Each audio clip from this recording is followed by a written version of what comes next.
A wide range of reactions tonight following a new report claiming racial disparities with Cincinnati police officer stops. Yeah, the report claims black people are stopped at a higher rate than white people, looking at nearly 15 years of data from contact cards used by officers to document their interactions with people. WLWT News 5's Rachel Whalen talked with different groups representing officers about the significance of this report. Rachel.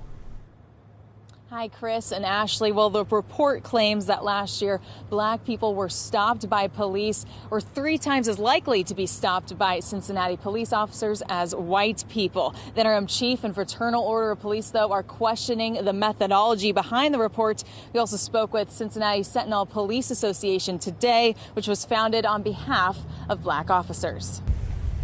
It's always important to have these kind of conversations. I know sometimes they're uncomfortable. That conversation includes questions, implications, or doubt, depending on who you ask. When it comes to the report claiming racial bias in stops by Cincinnati police, we asked the group that supports many black officers in the city.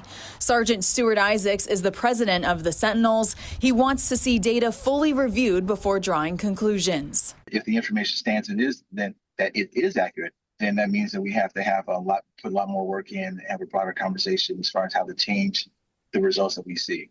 The nonprofit group Campaign Zero released the report Thursday. It was requested by the Hamilton County Public Defender's Office, who says findings reflect concerns they've heard from clients for years.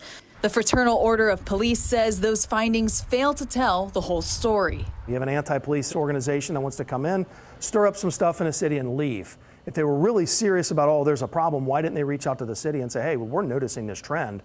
Let's work on this. Let's fix this. City Manager Cheryl Long emphasized the city was not consulted and wants an independent review of the data.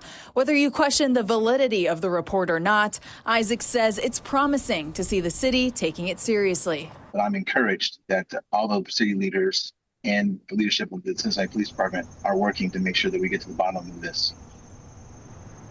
The Cincinnati Black United Front also releasing a statement tonight from Iris Rowley and Reverend Damon Lynch saying, quote, the Cincinnati Black United Front welcomes the coming review of race in traffic and pedestrian stops. Bias-free policing is a pillar of the collaborative agreement. The Cincinnati NAACP and the Holloman Center for Social Justice also releasing statements today saying the disparities identified in the report should not be dismissed and deserve further review. We have a full breakdown of the report as well as the statements from the city manager and the mayor on our website. I'm reporting in the West End, Rachel Whalen, WLWT News 5. Rachel, thank you.